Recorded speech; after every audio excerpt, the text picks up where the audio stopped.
लालाचार्य जी को रामानुजाचार्य जी ने एक दिन आज्ञा दी। क्या आज्ञा दी? बोले जितना तुम भगवान को मानते हो उससे 1000 गुना ज्यादा उनके वैष्णव भक्त संतों को माना करो।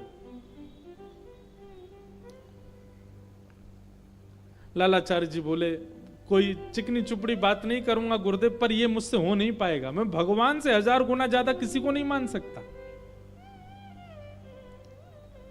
तो रामानुजाचार्य जी बोले 1000 गुना नहीं मान सकते तो 100 गुना ज्यादा मान लो, भगवान से 100 गुना ज्यादा श्रेष्ठ वैष्णवों को संतों को मानो। लालाचार्य जी बोले क्षमा करें, मैं ये भी नहीं कर पाऊंगा। बोले 10 गुना ज्यादा मान लो। बोले क्षमा करें, ये भी नहीं हो पाएगा। अच्छा ठीक है, तुम एक काम करो, तुम 1000 गुना 100 गुना 10 गुना ज्यादा मत मानो संतों को, भगवान के समान तो मान सकते हो। जितनी आराधना जितनी अर्चना तुम भगवान करते हो उतनी आराधना अर्चना उतने भाव तुम संत वैष्णव और भक्तों के प्रति रखो। लालाचार्य जी बोले गुरुदेव क्षमा करें, मैं भगवान के समान भी नहीं देख पाऊंगा संतों को। तो रामानुजाचार्य जी बोले क्या करें फिर?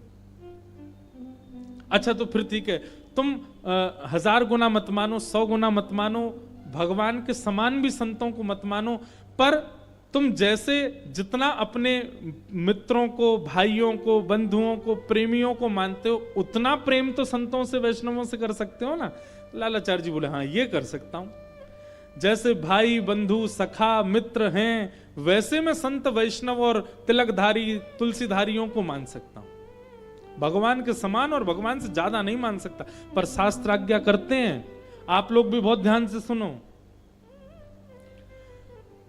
ठाकुर जी से ज्यादा, ये लीला तो आगे सुनाऊंगा, पर एक बात आप लोग सुनो, ठाकुर जी से ज्यादा ठाकुर जी के वैष्णवों को मानने से ठाकुर जी और जल्दी प्रसन्न होते हैं।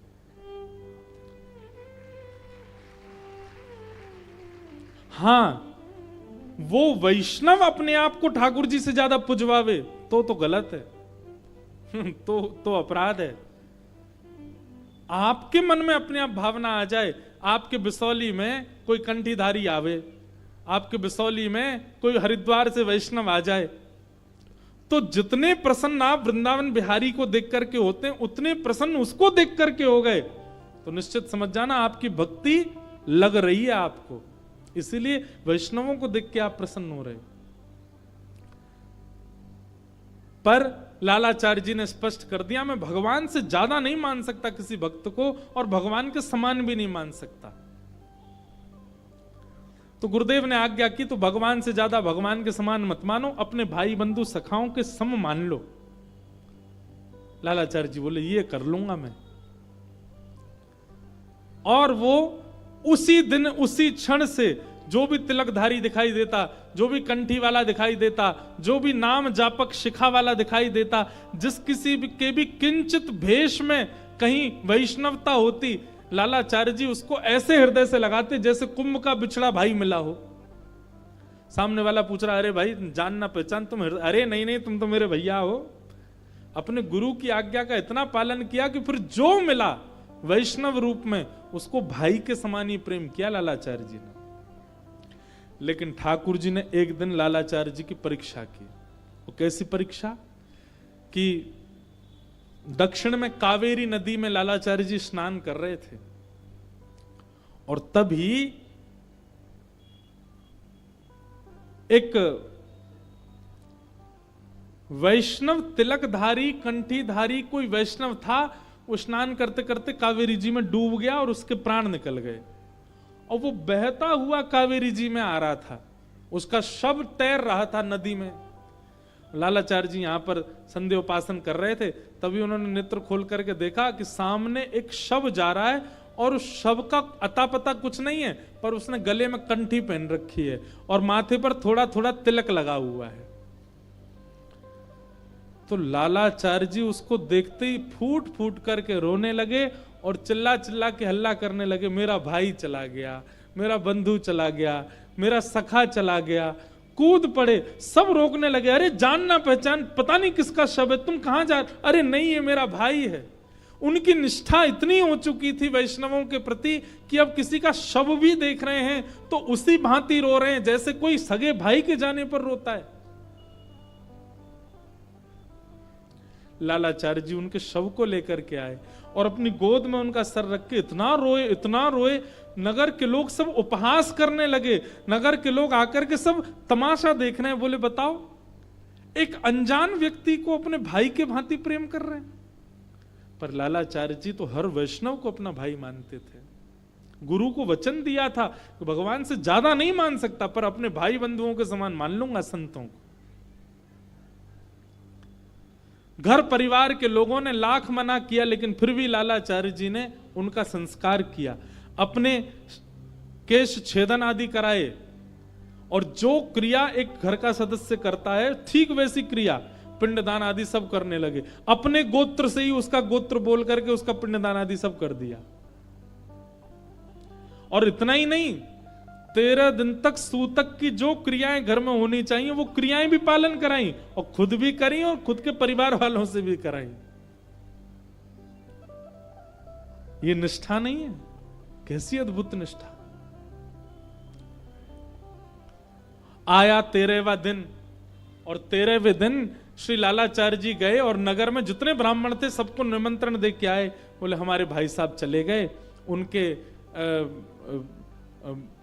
भोज में आप सबको आना है। सब ब्राह्मण बोले ठीक है भैया, इनके भैया गए उसमें जाएंगे। तभी एक उनमें चतुर ब्राह्मण था, उसने कही वो लालाचार्य जी का तो कोई भैया ही नहीं है, इनका कौन सा भाई चला गया जिसके प्रीति भोज, जिसके भोज में हम लोग जाएं।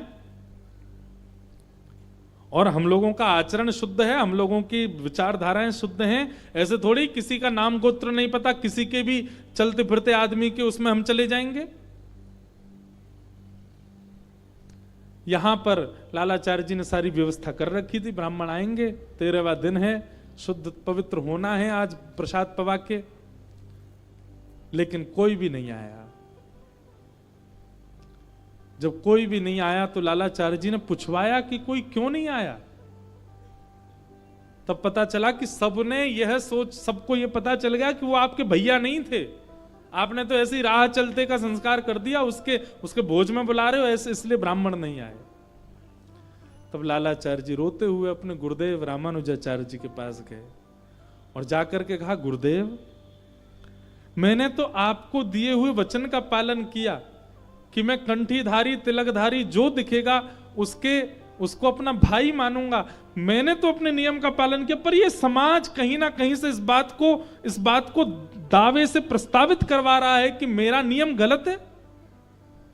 मैंने एक कंठीधारी को अपने भाई मान करके सब क्रिया उसकी की, उसके 13वें का भोजन था, कोई भी पानी नहीं आया, ये जानकर कि मेरे सगे भाई नहीं थे।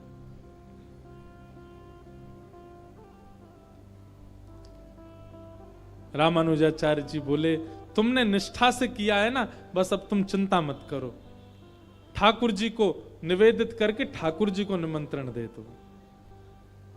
और जैसे ही लालाचार्य जी ने ठाकुर जी को निवेदित करके ठाकुर जी को निमंत्रित किया, साक्षात शंख चक्र गदा पद्मधारी लक्ष्मी नारायण भगवान उस भोज को पाने के लिए आए।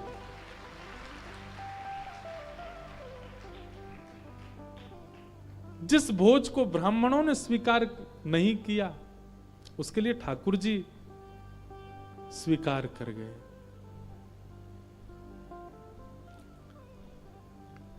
तो ये बात अपने चित्त में बैठा लीजिए कि जब आप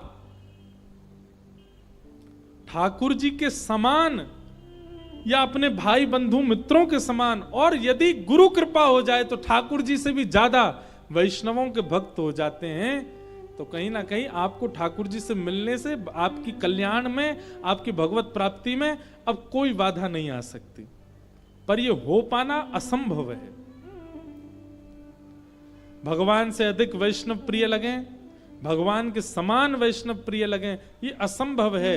इसलिए कम से कम अपने मित्र भाई बंधुओं के समान वैष्णव दिखने लग जाएं। ऐसी क्रिया तो करो।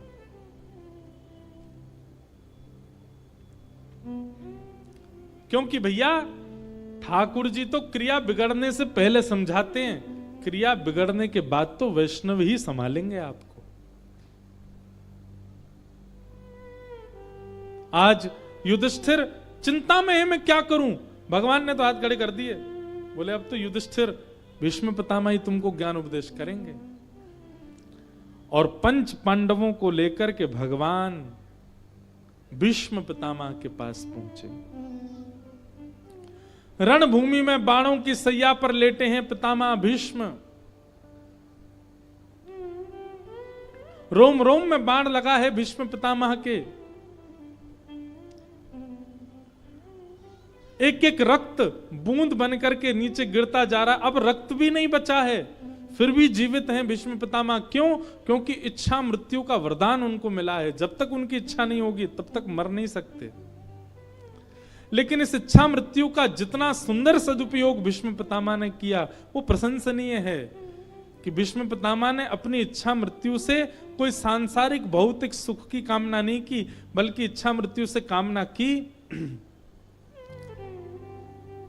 पीतांबरी कसी हो, मुखड़े पे एक हंसी हो, छवि मन में ये बसी हो, जब प्राण तन से निकले।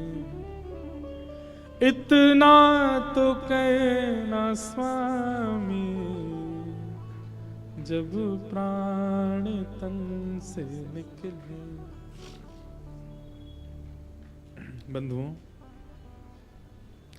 हमारा जीवन चाहे जैसे निकल जाए,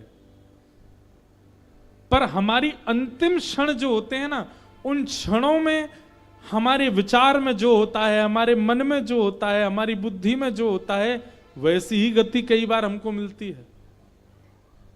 और अंतिम क्षण का कुछ पता नहीं होता कि वो कब आ जाए। इसलिए हमारे शास्त्र कहते हैं इतना भजन करो, इतना नाम जप करो।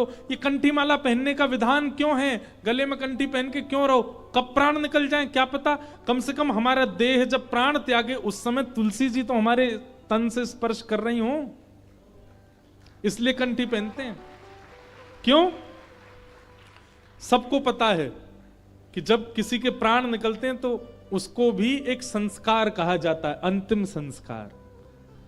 और अंतिम संस्कार में एक चिता बनाई जाती है। चिता में उस देह को पधरा करके एक प्रकार से जब कोई व्यक्ति अंतिम संस्कार करता है ना, तो ध्यान से सुनिएगा, पंडित जी उस समय भी कुछ मंत्र उच्चारण करके कहते हैं स्वाहा, मतलब अब इस देह का भी हम आपको अर्पण करते हैं, ठाकुर जी इसको स्वीकार करो। हवन में अर्पित की गई हर वस्तु ठाकुर जी के मुख के समान, मतलब ठाकुर जी उसको पा रहे हैं। ध्यानपूर्वक सुनिएगा। एक प्रकार से हवन क्या है? हवन भगवान का मुख है।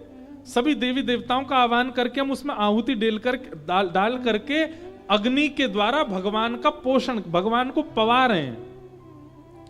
अंतिम संस्कार में हम देह को जला करके एक प्रकार से उस देह को भगवान को अर्पित कर देते हैं। और भगवान तब तक नहीं पाते जब तक तुलसी जी का स्पर्श नहीं हो। इसलिए उस देह से तुलसी का स्पर्श हो रहा हो जब उसके प्राण निकले हो, तो निश्चित है कि भगवत प्राप्ति हो जाएगी। लेकिन अगर व्यक्ति ने केवल तुलसी पहनी, नियमों का पालन नहीं किया, नियमों का पालन मतलब एक ही नियम है तुलसी जी का, क्या? कि तुलसी धारण करने के बाद कंठ से नीचे अपवित्र वस्तु नहीं जानी चाहिए आपके मुख में। अगर आप अपवित्र मांस का भक्षण करते हैं, मदिरा का सेवन करते हैं, तंबाकू खाते हैं, धुआं उड़ाते हैं और तुलसी पहनते हैं, वो तुलसी नहीं फिर काष्ठ है। और मृत्यु के बाद में तुलसी का अपमान करने का दंड और मिलेगा। इसलिए एक जगह मुझसे एक व्यक्ति पता क्या बोला, महाराज जी मैं तुलसी पहनता हूं पर मैं कॉलेज में पढ़ता हूं, बच्चों के साथ कभी कभी खाना पीना पड़ता। मैंने कहा हे भाई तू क्यों पहनता है तुलसी? बोले नहीं, जब खाने पीने जाते हैं तुलसी उतार देता हूं। मैंने कहा वाह, उससे क्या होता है? बोले कम से कम कंठ से तुलसी तो नहीं स्पर्श होती। मैंने कहा ये तो वही बात हो गई कि ब्याह में मंगलसूत्र पहना था बहू ने, लेकिन मंगलसूत्र उतारने से ब्याह थोड़ी टूट जाएगा, वो तब भी विवाहिता ही मानी जाएगी। कभी कभी मंगलसूत्र साइड रखने से क्या वो उसका ये समझ लें कि अब उसका ब्याह नहीं है, ब्याह तो हो गया। अब चाहे मंगलसूत्र धारण करे चाहे नहीं, एक बार कंठी अगर गले में पहन ली तो मतलब आप वैष्णव हो। उसके बाद आपकी खान पान की शुद्धता अगर नहीं है, दंड तो मिलेगा। इसलिए तब तक तुलसी जी मत पहनिए जब तक आप अपने चित्त पर ये भरोसा ना कर लें कि हाँ हम अपने भोजन और भजन और पान को शुद्ध कर सकते हैं। विशेष रूप से तो मांस सेवन करने वाले और मदिरा पीने वाले, तंबाकू सेवन करने वाले, इन लोगों से तो हमारी प्रार्थना है बिल्कुल मत पहन लेना। और जब पहनो तो सबको विष के मात्र त्याग देना, विष के समान त्याग देना। तो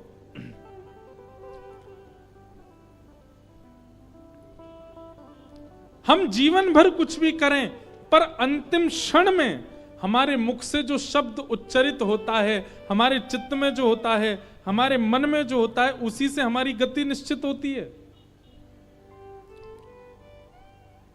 इसलिए भैया हर दिन ठाकुर जी से एक प्रार्थना करो, क्या कि नाथ जब मेरे प्राण निकलने वाले हो ना, आप मुझको अभी बिल्कुल मत मिलना। मैं वृंदावन जाऊं मुझे मत दिखना, मैं हरिद्वार जाऊं मुझ पर कृपा मत करना, जीवन भर मेरा ऐसे ही चलने दो, कोई बात नहीं आप मत मिलना। पर नाथ जब मेरे प्राण निकल रहे हो ना, जब मेरी अंतिम श्वास चल रही हो, मुझे नहीं पता कहां निकलेंगे, कैसे निकलेंगे, कब निकलेंगे, आपको पता है। बस मेरी इतनी इच्छा मान लीजिए नाथ कि जब मेरे प्राण निकले ना तब आप मेरे सामने आ जाना। भगवान से और कुछ मत मांगो।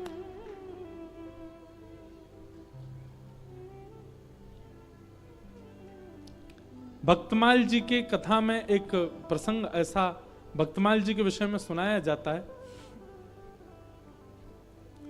कि अगर अंतिम श्वास निकल रही हो और उस समय भागवत जी, रामचरितमानस या इस प्रकार के वैदिक ग्रंथ या भक्तमाल जी अगर हमारी छाती पर रखी हों,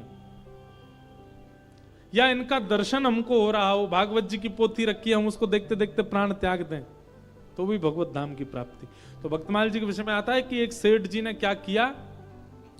अब भागवत जी आदि ग्रंथ ये तो बड़े पवित्र हैं, इनको हमेशा धारण करना उचित नहीं। उन्होंने क्या किया, भक्तमाल जी की छोटी छोटी लिपियों के छोटे छोटे ग्रंथ बनवाए और उन छोटे छोटे ग्रंथों को तुलसी जी में मढ़वा करके, तुलसी जी के अंदर पधरवा करके और गले में धारण कर लिया। अब बोले अब चाहे जब प्राण निकले भक्तमाल जी हृदय से लगी रहेंगी। और वही हुआ, जैसे ही उनके प्राण निकले तो भक्तमाल जी हृदय पर ही थी। जैसे ही प्राण निकलने लगे तो भक्तमाल जी में जितने भक्त हैं, प्रहलाद जी, ध्रुव जी, नारद जी, हितरवंश महाप्रभु, गोपाल भट्ट गोस्वामी, श्री स्वामी हरदास जी महाराज आदि आदि जितने भी भक्त हैं, वो सब भक्त प्रकट हो गए और प्रकट होकर के उस दिव्य चेतना को अपने साथ भगवत धाम को लेके चले गए।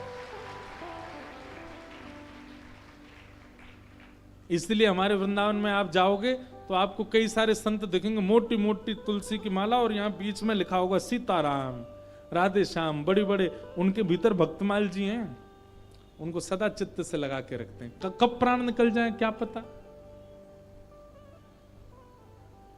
इसलिए भैया तुलसी जी धारण करो, तिलक धारण करो, पर उनके नियमानुसार धारण करो। और नियम एक ही है कि फिर शुद्ध रहो, पवित्र रहो, बस। तो अब कई लोग ये भी बोलते हैं कि महाराज जी कभी कभी हम अपवित्र स्थान पर जाते हैं, शौचाचार निवृत्त होने तब उतार दें। नहीं, वह एक शारीरिक क्रिया है, उसमें आपका कोई दोष नहीं है। वो शारीरिक क्रिया, ऐसे तो घर में भी तो झाड़ू लगाते हैं, उसको भी साफ करते हैं हम, ठीक वैसे ही तन जो है, तन के भीतर भगवान रहते हैं, तन भी एक स्थान है भगवान का, तन भी देवालय है, उस तन को हम साफ मात्र कर रहे हैं। उस समय ये भावना नहीं रखनी कि हमको उसका त्याग, वो एक शारीरिक धर्म है, शौचाचार एक प्रकार से अपवित्र स्थिति है, हम उसके बाद स्नान करते हैं, शुद्ध करते हैं स्वयं को, परंतु वह शरीर का धर्म भी है। वो करना आवश्यक है। इसलिए उस स्थिति में ये विचार ना करें कि वो अपवित्र स्थिति, हम तुलसी उतार दें क्या, पहनो। तो भीष्म पितामह जी महाराज बाणों की सैया पर लेटे हैं और तभी भगवान सामने आकर के खड़े हो गए पांडवों के साथ। भीष्म पितामह ने भगवान की ओर देखा। अंतिम समय भगवान का दर्शन करते करते भीष्म पितामह ने एक स्तुति गाई, इसको भीष्म स्तुति कहते हैं। हम लोग 2-4 श्लोक गाएं भीष्म स्तुति के, बहुत सुंदर स्तुति है। श्री भीष्मोवाच, अगर कोई व्यक्ति नित्य भीष्म पितामह की स्तुति का पाठ करता है तो ये बात निश्चित है कि उसके अंतिम क्षण में ठाकुर जी कहीं भी हों, दौड़ के उसके सामने एक क्षण के लिए उसको दर्शन देने जरूर आएंगे। ये भीष्म पितामह की स्तुति को वरदान। इति मतिरुपकल्पिता वितृष्णा भगवत सात्वत पुंगवे विभुम्ने स्वसुखमुपगते क्वचिद् विहर्तुं प्रकृतिमुपेयुषि यद्भव प्रवाह त्रिभुवनकमनं तमालवर्णं रविकरगौरवराम्बरं दधाने वपुरलककुला वृताननाब्जं विजयसखेरतिरस्तु मे वद्या युधितुर्गर्जो विधुम्न विश्वक कचलुलितश्रमवार्यलङ्कृतास्ये मम निशितशरीर विविद्यमानः त्वचिविलसत् कवचेस्तु कृष्ण आत्मा सपदि सखी वचो निशम्य मध्ये निज परयोर्वलयोरथं निमेष्य स्थितवति परसै निकायुरक्ष्णार्हतवति पार्थ सखे रत ममास्तु व्यवहित प्रतना मुखं निरीक्ष्य स्वजन बधाद्विमुखस्य दोष बुद्ध्या